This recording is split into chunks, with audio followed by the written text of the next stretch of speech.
Hello everyone. Today we are going to discuss solution of algebraic and transcendental equations. Basically इसके अंदर हम जो हमारे पास इक्वेशंस गिवन होती हैं उनके रूट्स हम फाइंड करेंगे। सच एज हम लोगों ने ऑलरेडी 6th-7th क्लासेस से इक्वेशंस से स्टार्ट कर दी हैं स्टडी करना, और जिसमें जस्ट लाइक हमने सपोज हो सकता है कि सबसे पहली equation something like polynomial equation x plus one equals to zero या x square plus one equals to zero something type equations आपने अब तक सॉल्व करना सीखा है। हमारे पास ये सारी इक्वेशंस भी हैं क्योंकि जैसा यहाँ पर टाइटल में मार्क किया गया है अलजेब्रिक एंड ट्रांसेंडेंटल इक्वेशन, तो ये इक्वेशंस भी हैं। इनके साथ साथ कुछ और एडिशनल इक्वेशंस हैं जिनके लिए हम कुछ न्यूमेरिकल टेक्निक्स यहाँ पर डिस्कस कर रहे हैं। तो बेसिकली ये सबसे पहला आज जो लेक्चर है मेरा इस टॉपिक पर, इसमें हम कुछ बेसिक्स ही डिस्कस करने वाले हैं। किसी मेथड को यहाँ पर अभी हम डिस्कस नहीं करेंगे इस वीडियो में, बेसिकली क्योंकि हमें कुछ बेसिक्स पता होने चाहिए, हम उस रूट तक पहुँचना चाहिए कि हम इन मेथड्स का एप्लीकेशन क्यों कर रहे हैं। तो सबसे पहले हम इसी को यहाँ पर देखते हैं। So let's see. सबसे पहले मैं ये यहाँ से इरेज कर देता हूँ और अब अपने टॉपिक के अकॉर्डिंग हम मूव करते हैं। Consider an equation. मैं लेमन लैंग्वेज में सारी यहाँ पर लैंग्वेज यूज कर रहा हूँ, ठीक है। आपको अगर कुछ डिस्क्रिप्टिव चाहिए तो मैंने यहाँ पर इसके कोर्स को स्टार्ट करने से पहले 2 बुक्स का रेफरेंस दिया है। आप जैन एंगर यूज कर सकते हैं, न्यूमेरिकल मेथड्स, आप elements of numerical analysis use कर सकते हैं, राधे एस गुप्ता। दोनों ही बहुत अच्छी बुक्स हैं और आई थिंक मुझे नहीं लगता है कि इससे ज़्यादा बेटर बुक्स अभी हमारे पास अवेलेबल है। आई थिंक जितना मैंने बुक्स को स्टडी किया उसके अकॉर्डिंग मुझे लगता है कि these are the sufficient books. Okay, so consider an equation f x equals to zero. ये हमारे पास एक इक्वेशन गिवन है। अब ये इक्वेशन हमारे पास एल्जेब्रिक हो सकती है, इक्वेशन ट्रांसेंडेंटल हो सकती है। तो इसके लिए अब ये हमारे पास f एक अननोन वेरिएबल x का फंक्शन है और हमें इस अननोन वेरिएबल x को इवेलुएट करना है। तो सबसे पहले तो हमारे पास अब यहाँ पर ये 2 वर्ड आ जाते हैं कि भाई ये f हमारे पास ट्रांसेंडेंटल है या एल्जेब्रिक है। This may be the algebraic and this may be the transcendental. तो ये दोनों टाइप से कोई हो सकता है। तो इसको ही पहले देख लेते हैं, what is the algebraic and what is the transcendental, इनका मीनिंग क्या है। तो सबसे पहले एल्जेब्रिक। एल्जेब्रिक इक्वेशंस ऑलरेडी अभी तक जस्ट मैंने बोला ही कि हम लोग स्टडी करते चले आए हैं। Simply algebraic means polynomial equations. तो पॉलिनॉमियल इक्वेशंस हम सभी लोगों ने अभी तक स्टडी की हैं। Polynomial equations something like say आपको x plus one equals to zero लिख दिया गया, आपको something x square plus x minus one equals to zero लिख दिया, say maybe x to the power 4, कोई भी नंबर्स आप ले सकते हैं, 2x square plus x minus one equals to zero. मुझे अभी इनके रूट्स नहीं पता है, जस्ट मैं एक इक्वेशन यहाँ पर लिख रहा हूँ। तो इस टाइप की इक्वेशंस आपकी पॉलिनॉमियल इक्वेशंस हो गई। अब कुछ पॉलिनॉमियल्स के फॉर्म में जब आपके फंक्शंस एक्सप्रेसिबल नहीं होते, then such kind of equations is known as the transcendental equation. तो कोई स्पेसिफिक डेफिनेशन तो नहीं है मैं लिख सकता यहाँ ट्रांसेंडेंटल इक्वेशंस की, ट्रांसेंडेंटल, लेकिन जस्ट अभी जैसे मैंने लैंग्वेज यहाँ पर यूज की है वही मैं यहाँ पर बोल सकता हूँ कि बहुत सारी इक्वेशंस ऐसी मिलेंगी जो पॉलिनॉमियल फॉर्म में एक्सप्रेसिबल नहीं होंगी, then such kind of equations is known as the transcendental equation, जिसमें आप जस्ट सपोज कर सकते हैं, जस्ट आप एक्सपोनेंशियल ले सकते हैं, e raise to the power x independent आप इस फंक्शन को ले लें, आप इसका पॉलिनॉमियल एक्सप्रेशन करिए, ये आपके पास नॉन टर्मिनेटिंग पॉलिनॉमियल एक्सप्रेस होगा, जबकि पॉलिनॉमियल में number of terms are finite. तो इस तरह की जो इक्वेशंस हैं दीज आर बेसिकली ट्रांसेंडेंटल। आपके पास हो सकता है x e raise to the power x plus 10x equals to zero, something ये आ जाए। हो सकता है आपके पास x 10x minus sine x plus e raise to the power x, मतलब कुछ भी इस टाइप से कोई भी कॉम्बिनेशन आपको मिलता है, then this kind of equations are known as the transcendental equations. अब हमारे पास हमने इक्वेशंस की बात कर ली, हम ये जो यहाँ पर स्टडी कर रहे हैं solution of algebraic and transcendental equation. तो सोल्यूशन का मतलब एक ऐसा नंबर जो उसको सेटिस्फाई कर रहा हो, उसका रूट होना चाहिए। इक्वेशंस की बात की है तो इक्वेशंस के कॉरस्पॉन्डिंग हम रूट की बात कर लेते हैं या जीरोज की बात कर लेते हैं। तो उससे पहले एक छोटा सा इंपॉर्टेंट पॉइंट आता है और ये काफ़ी इंपॉर्टेंट है। आपके पास मैक्सिमम ऑफ द क्वेश्चंस जो हम अभी तक इनको डिस्कस नहीं करते थे, बिकॉज उसके बारे में भी आपको यहाँ पर मैं रीज़न दे दूँ कि अभी तक हमने पॉलिनॉमियल इक्वेशंस सॉल्व किए हैं और पॉलिनॉमियल इक्वेशंस में वो सारी प्रॉपर्टीज़ ऑलरेडी हमारे पास फुलफिल हो रही होती है। तो बेसिकली हम ग्रेजुएशन से बिफोर बहुत कुछ, चाहे वो डिफरेंशियल हो या कोई भी टॉपिक हो, बहुत सारी चीज़ों को हम स्किप करते चले जाते हैं बिकॉज वो वहाँ पर ऑब्वियस है। जैसे डिफरेंशियल इक्वेशन में आपको डोमेन डिफाइन नहीं किया जाता है, आपको डिफरेंशियल इक्वेशन के अंदर फंक्शंस में कॉन्टिन्यूटी और हर चीज़ आपको पॉइंट टू पॉइंट वहाँ पे चेक नहीं की जाती, बस जस्ट आपने सोल्यूशन प्रोसेस सीख लिया, सॉल्व कर दिया, just like separation of variables से आपने कर लिया या जो भी आपने टेक्निक्स यूज किए हैं उनसे आपने इक्वेशन सॉल्व कर ली, बट आपको डोमेन की ज़रूरत पड़ेगी। तो ये सब चीज़ें जब हम हायर स्टडीज़ में जाते हैं तो हमारे पास ये काउंटेड होना स्टार्ट हो जाती है। तो अब क्योंकि हमारे पास एल्जेब्रिक इक्वेशंस नहीं है, मींस पॉलिनॉमियल इक्वेशंस नहीं है केवल, या ट्रांसीडेंटल्स भी हैं, तो उनकी वजह से हमें एक नोट की फॉर्म में मैं यहाँ पे लिख देता हूँ, हम जो रूट्स फाइंड कर रहे हैं या जो हम जीरोज फाइंड कर रहे हैं उसके लिए एफ एक्स जो हमारे पास इक्वेशन में फंक्शन दिया है, F x is continuous in the required interval. इसका मतलब क्या है कि जिस इंटरवल के अंदर हमें रूट फाइंड करना है उस इंटरवल के अंदर हमारा function F x should B continuous. अगर नहीं है हम वहाँ पर रूट फाइंड गारंटी नहीं दे सकते कि हमारा जो भी मेथड है वो वहाँ पर रूट देगा। तो सबसे पहले ये एक इम्पॉर्टेंट कंडीशन रहेगी, f x should be always continuous in the specified interval, ठीक है, in which we want to find the root. So ये हमेशा ध्यान रखना है। आप भाई हम रूट की बात कर रहे हैं तो रूट होता क्या है उसको भी देख ही लेते हैं। ऑलरेडी आप सब लोग ये सब चीज़ें जानते हैं, बहुत ज़्यादा इंपॉर्टेंट नहीं है, लेकिन मुझे लगता है कि एक बार हम रिवाइज कर लेते हैं तो वो हमें अगले काफ़ी हेल्पफुल होगा। So next our important point is root, और रूट को हम कई बार जीरोज भी बोलते हैं, ठीक है, जीरोज ऑफ फंक्शन। सो अब हमारे पास इक्वेशन ऑलरेडी गिवन है, इसको हम इक्वेशन नंबर 1 मान लेते हैं। इसका कोई भी रूट आपको बताना है कि रूट क्या होगा। सो हम कॉल कर लेते हैं, suppose any number alpha is root of f x equals to 0। अब ये इसका रूट कब होगा, if this alpha satisfies your equation, f alpha is 0, तब आप इसको बोल देंगे। अगर हम ज्योमेट्रिकली इसकी रिप्रेजेंटेशन की बात करें, सपोज हमारे पास इस तरह से ये एफ एक्स आ गया, तो ये एक्स एक्सिस पर जहाँ पर भी इंटरसेक्ट करेगा this is the point alpha, जिस पर ये इंटरसेक्ट कर रहा है दिस इज द रूट। तो इस तरह से हम ज्योमेट्रिकली इसको इंटरप्रेट कर सकते हैं। तो simple way, alpha is the root if it satisfies our equation.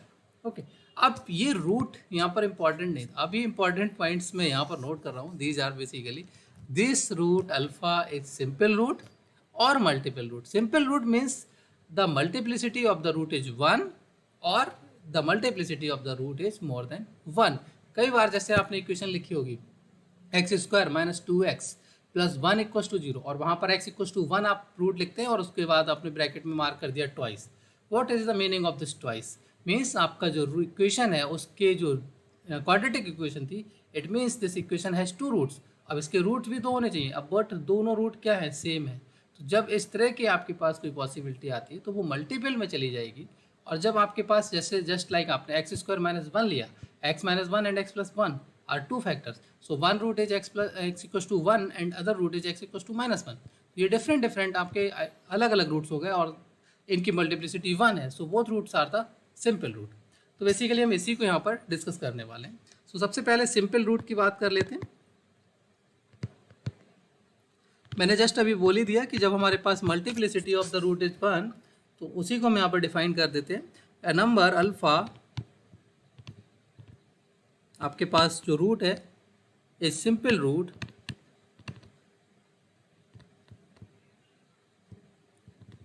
If f alpha equals to 0, भाई रूट है तो इसको एफ अल्फा 0 करेगा, but f dash alpha should not be 0। Okay, f dash alpha should not be 0, then the root is known as the simple root. For example, हमको एक example ले लेते हैं छोटा सा। अच्छा, इसको और हम थोड़ा सा सिस्टमेटिकली लिख लेते हैं। दैट इज, हम एफ एक्स को क्या इस तरह से भी लिख सकते हैं, भाई एक्स इक्वल्स टू अल्फा, आपके पास रूट है, सो एक्स माइनस अल्फा, यहाँ पर अल्फा पुट करेंगे तो ये 0 बना देगा, ठीक है। इसके साथ हमने इसको लिख लिया एक अनदर फंक्शन जी एक्स, ठीक है। तो यहाँ पर जो जी एक्स आया उसमें क्या होना चाहिए, G alpha should not be zero, ये हो जाता है। एक एग्जाम्पल देख लेते हैं, कोई भी एक छोटा सा example, f x equals to x cube plus x minus two. इसके फैक्टर्स सारे लोगों को पता है, one factor is x minus one and rest are x square plus x plus two, ठीक है। अब यहाँ पर x इक्वल्स टू वन, इसकी मल्टीप्लिसिटी पावर कितनी आ रही है, ये जो पावर यहाँ पर आती है this is the power, this basically defines multiplicity. ये जो पावर लिखिए दिस वन डिफाइंस मल्टीप्लिसिटी, वही आपका डिफाइन करता है कि द रूट इज सिंपल और नॉट, ठीक। सो इस तरह से आप इसको सिंपल रूट कह सकते हैं, x equals to one is a simple root. अगर यहाँ पर ये पावर टू आ जाती है then it is not a simple root, और मोर देन टू कुछ भी आप इस तरह से ले सकते हैं, ठीक है। बिकॉज ये क्यों नहीं हो रहा है, अभी जैसे हमने जी एक्स की बात की है, G x equals to x square plus x plus two should not be zero at x equals to one.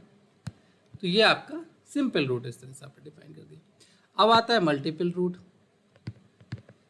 हमें मल्टीपल रूट यहाँ पर डिस्कस नहीं करने हैं, जो हमारा रूट फाइंडिंग मेथड्स हैं उन सभी में हमें कहीं पे मल्टीपल रूट्स की ज़रूरत नहीं, लेकिन मल्टीपल रूट्स क्या होते हैं उनको हम यहाँ पर डिफाइन कर लेते हैं। Okay, so root any number alpha is multiple root of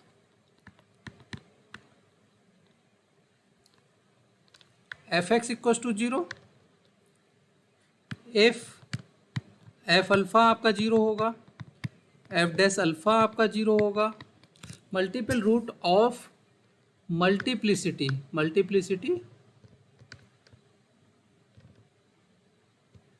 small m, ठीक है। F dash alpha is zero and so on, f m minus one alpha also zero and f m alpha is non zero.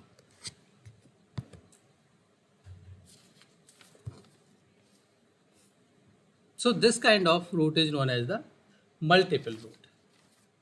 Okay, so अब ये तो यहाँ पर हो गए सारे रूट्स के नेचर्स वगैरह का डिस्कशन। अब हमारे पास आता है इम्पॉर्टेंट पॉइंट, हम यहाँ पर डिस्कस करने वाले हैं न्यूमेरिकल मेथड्स। तो न्यूमेरिकल मेथड्स आप कैसे डिस्कस करेंगे, क्या प्रोसीजर होगा, उसको अब हम यहाँ पर देख लेते हैं। सो इस टाइप से जो हमारे पास ट्रांसेंडेंटल इक्वेशंस हों, लाइक हमने यहाँ पर लिखा है x e raise to the power x plus 10x equals to zero, और एल्जेब्रिक इक्वेशन हो से x square plus x minus one equals to zero. तो इनको सॉल्व करने के लिए हमारे पास मेथड्स क्या है अवेलेबल। जस्ट हमने पॉलिनॉमियल इक्वेशंस ली, एल्जेब्रिक इक्वेशंस ली, इनके लिए तो हमारे पास डायरेक्ट मेथड अवेलेबल थे। आपने क्वाड्रेटिक इक्वेशन भी सॉल्व की है, आपने बाई क्वाड्रेटिक भी सॉल्व की होगी, जो भी तरीके आपने अडॉप्ट किए हैं फैक्टराइजेशन और एनीथिंग, उनसे आप इनको सॉल्व कर सकते हैं। तो हमारे पास एक तो हो गया डायरेक्ट मेथड जो आपने अभी तक किया है, and second one is the iterative method. Basically हम डायरेक्ट मेथड्स ट्रांसीडेंटल पर अप्लाई नहीं कर सकते हैं, क्योंकि हमारे पास कोई भी ऐसा तरीका नहीं है। हिट एंड ट्रायल केवल एक तरीका होता है जिससे आप यहाँ पर ट्राई कर सकते हैं, बट आपको कोई प्रॉपर वे नहीं है कि जिससे आप यहाँ पर एक प्रोसीजर अडॉप्ट करके इसके रूट को फाइंड कर सकें। तो उसके लिए आपको ज़रूरत पड़ती है इटरेटेड मैथड्स की, इटरेटिव मैथड्स की। सो यहाँ पर हमें बेसिकली इटरेटिव मैथड डिस्कस करना है। तो अब हम सबसे पहले पॉइंट डिस्कस कर लेते हैं इटरेटिव मैथड, एंड देन आज हम इसको यहीं पर स्टॉप करेंगे। नेक्स्ट वीडियो में हम आपको इटरेटिव मेथड, जो फर्स्ट इटरेटिव मेथड सबसे पहले बाइसेक्शन मेथड है, रेगुलर फॉल्सी है, और मे बी और also known as the false position method, regula falsi और false position, Newton Raphson and secant method. तो ये 4 मेथड्स हैं, उन 4 मेथड्स को हम यहाँ पर डिस्कस करेंगे। फिर एक कुछ जगहों पर जनरल इटरेटिव मेथड भी आपका होता है, सो हम उसको भी डिस्कस करेंगे। वो बेसिकली जो आपकी गिवन प्रॉब्लम है उसी से बनाया जाता है, उसकी विद सम कंडीशंस होती हैं, तो उनको हम ये जो टोटल 5 मेथड्स हैं, ऑल 5 मेथड्स हम 5 लेक्चर्स में डिस्कस करने की कोशिश करेंगे आगे। तो आज हम सिर्फ इटरेटिव मेथड कैसे स्टार्ट होता है, कैसे हम उसको सॉल्व करेंगे, यूटिलाइज करेंगे अपनी प्रॉब्लम्स में, वो सारी चीज़ें हम यहाँ पर अभी इस इटरेटिव मेथड के अंदर डिस्कस करने वाले हैं। सो इसको हम थोड़ा सा कोशिश करेंगे कि आपको डिटेल्स में लिख के दे दूँ, जिससे कि आपको समझ आए चीज़ें। An iterative method for finding root. an iterative method for finding root of fx equals to 0 can be obtained as, कोई भी आपका फॉर्मूला गिवन होगा इटरेटिव मेथड के फॉर्म में, उसको हम एक पर्टिकुलर फॉर्मेट दे रहे हैं, x k plus one is written as phi of x k, फिर k goes from 0 1 and so on, ये इनफाइनाइट तक आपके पास नंबर्स जा रहे हैं। ठीक, तो ये जो बेसिकली आपके पास आप देख रहे हैं कि आपका जो रूट है अपने x k plus one obtain कर रहे हैं, जबकि उसमें डिपेंडेंसी जो आपकी हो रही है वो kth रूट पर हो रही। तो जो आपके पास इस तरह से एक प्रोसेस मिलता है successive iterations, this one is known as the iterative methods और somewhere called as numerical method. Okay, जिसमें आपके कुछ पर्टिकुलर मेथड्स होंगे। न्यूमेरिकल हम इसलिए कह रहे हैं क्योंकि हम सिर्फ यहाँ पर नंबर्स पे वर्क करेंगे। ओके, सो दिस, अब इसमें सबसे पहले आपने ये अगर डिफाइन कर लिया इटरेशन, तो सबसे पहले अगर आप मान लो यहाँ पर x1 निकालना है, तो x1 के लिए आपको फी ऑफ x0 समथिंग, या x0 तो आप डिफाइन नहीं कर सकते क्योंकि k आपने स्टार्ट कहाँ से किया है 0, तो समथिंग कुछ वैल्यूज आपको यहाँ पर नीड होती हैं in each and every iteration method. आप किसी भी जो डायरेक्ट मेथड है उनके जस्ट लाइक डायरेक्ट मेथड आप इटरेटिव मेथड्स को यूटिलाइज नहीं कर सकते। आपको किसी भी डायरेक्ट मेथड में पहले से कोई वैल्यू आपके पास वेल डिफाइंड नहीं थी, कोई भी प्रिस्क्राइब्ड वैल्यू नहीं थी कि आप इसको लेके चलें और आपको सोल्यूशन मिल जाएगा। यहाँ पर आपको ये कंसिडरेशन करना पड़ेगा। तो ये जो x0 लिखा है, this one is basically known as the initial approximation, initial approximation, and this one is given, ये आपको पहले से कंसीडर करना पड़ेगा। अगर कोई भी इनिशियल अप्रॉक्सीमेशन नहीं है, we can't proceed with iterative methods. तो यहाँ पर ये हमें हमेशा ध्यान रखना पड़ेगा, each and every iterative method requires the initial approximation, पहली important condition, and this function phi is called iterative function.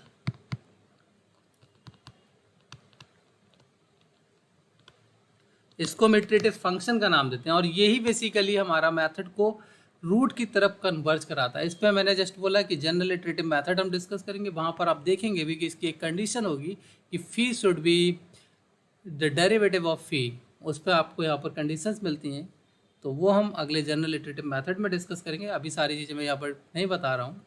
Okay, तो ये फ़ी पर आपको कंडीशन है, सिंपल वे में आप ये समझ लीजिए कि फ़ी पर आपको एक कंडीशन मिलेगी, वो कंडीशन बेसिकली आपके मेथड को कन्वर्ज करा रही होगी। अगर कंडीशन वायलेट हो रही है तो आप उस प्रोसेस से अपने रूट को फाइंड नहीं कर पाएंगे। ओके, सो हो सकता है कुछ मेथड्स में आपके पास, जैसे ये यहाँ पर मैंने एक ही लिखा था फी ऑफ एक्स के, समवेयर हो सकता है कहीं पर आपको फी ऑफ एक्स के माइनस वन एंड एक्स के मीन्स 2 इनिशियल अप्रॉक्सीमेशंस की ज़रूरत पड़ जाए। बहुत सारे ऐसे रूट फाइंडिंग मेथड्स भी आपके हैं जिनमें आपको मोर देन 1 इनिशियल अप्रॉक्सीमेशन की भी ज़रूरत पड़ती है, तो उनमें हम वहाँ पर डिस्कस करेंगे कि हमें 2 की नीड क्यों पड़ रही है और किसी में हमें सिंगल की नीड क्यों हो रही है। ठीक है, तो वो हमारा एक सेकंड क्वेश्चन रहेगा, उस पर हम बाद में जाएंगे, पर्टिकुलर मेथड्स के अंदर उसको डिस्कस करेंगे। तो इस तरह से कई बार हमें 2 इनिशियल अप्रॉक्सीमेशंस की ज़रूरत पड़ेगी कुछ मेथड्स के अंदर, कुछ मेथड्स में सिंगल अप्रॉक्सीमेशन से भी हमारा इनिशियल अप्रॉक्सीमेशन से काम चल जाएगा। बट अब बड़ा क्वेश्चन ये आता है कि आपने ये इटरेटिव मेथड तो ले लिया, अब इस इटरेटिव मेथड से आप ये जज कैसे करेंगे हाँ कि आपका जो आंसर है वो आ रहा है या नहीं आ रहा है, उसको क्या नाम देते हैं, वो प्रोसेस क्या है। So this one is basically known as convergence of iterative method. हर एक मेथड की कन्वर्जेंस हम डिस्कस करेंगे। यहाँ पर हम जनरल प्रोसेस की बात कर रहे हैं तो सिर्फ जनरल प्रोसेस ही डिस्कस कर रहे हैं, कन्वर्जेंस ऑफ इटरेटिव मेथड। अब इटरेटिव मेथड क्या है, सिंपली वही आपके पास एक सीक्वेंस फॉर्म हो रहा है, आपने x1 निकाला, इसी तरह से आप x2 निकाल सकते हो, आप x3 निकाल सकते हो, ठीक है, with the help of this phi. ठीक, तो आपके पास जैसे x1 मिला है, इसी तरीके से आप x2 लिखेंगे तो कितना आ जाएगा फी ऑफ x1, आप x3 लिखेंगे तो आपको कितना मिल जाएगा फी ऑफ x2। तो इस तरह से आप एक सीक्वेंस, एक चैन जनरेट करते चले जा रहे हैं। तो ये जो बेसिकली हमारे पास एक सीक्वेंस आ गया, इसको हम नाम दे देते थे सीक्वेंसेज एक्स के। अब ये सीक्वेंस अगर हमारे पास कन्वर्ज कर रहा है, this sequence of iterations converges to the exact root, converges to the exact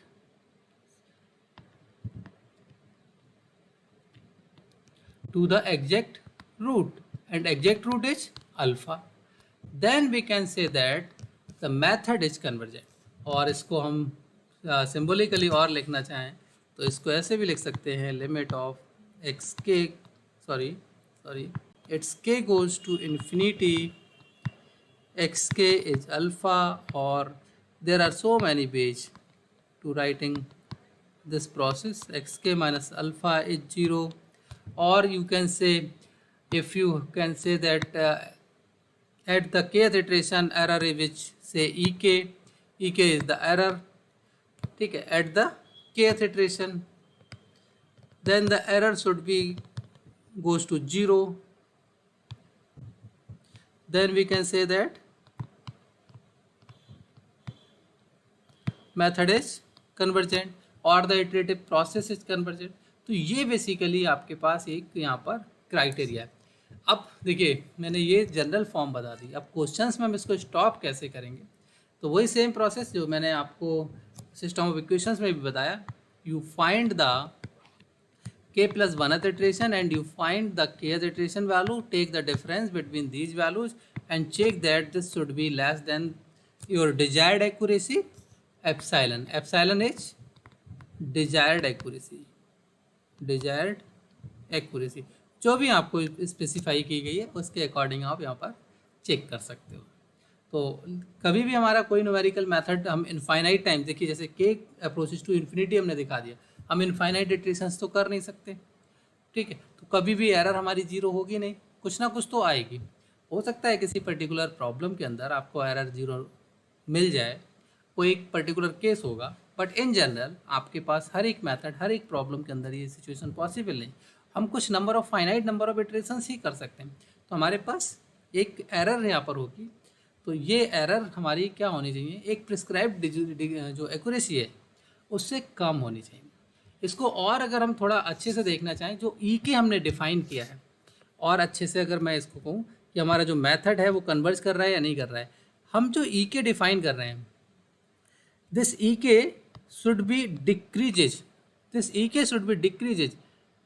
when k should be increases. जैसे जैसे आप इटरेशंस को बढ़ाते हैं आपका ek डिक्रीज होना चाहिए, ठीक है, and this tends to 0 and when number of iterations goes to infinity. तो ये जो बेसिकली आपने यहाँ पर टर्म लिखा है इसको मैंने ये यहाँ पर मार्क कर दिया. सो हम इसी क्राइटेरिया के थ्रू चेक करेंगे कि आवर मेथड इज कन्वर्जेंट और नॉट, और उसी से डिसाइड करेंगे कि दिस वन एप्लीकेबल मेथड और नॉट. सो इसके लिए हम आज यहीं पर स्टॉप करते हैं और नेक्स्ट वीडियो लेक्चर में आपको बाइसेक्शन मेथड स्टार्ट करते हैं, देन आपको regula falsi and secant, then Newton Raphson and then general iterative methods. So today let's stop here.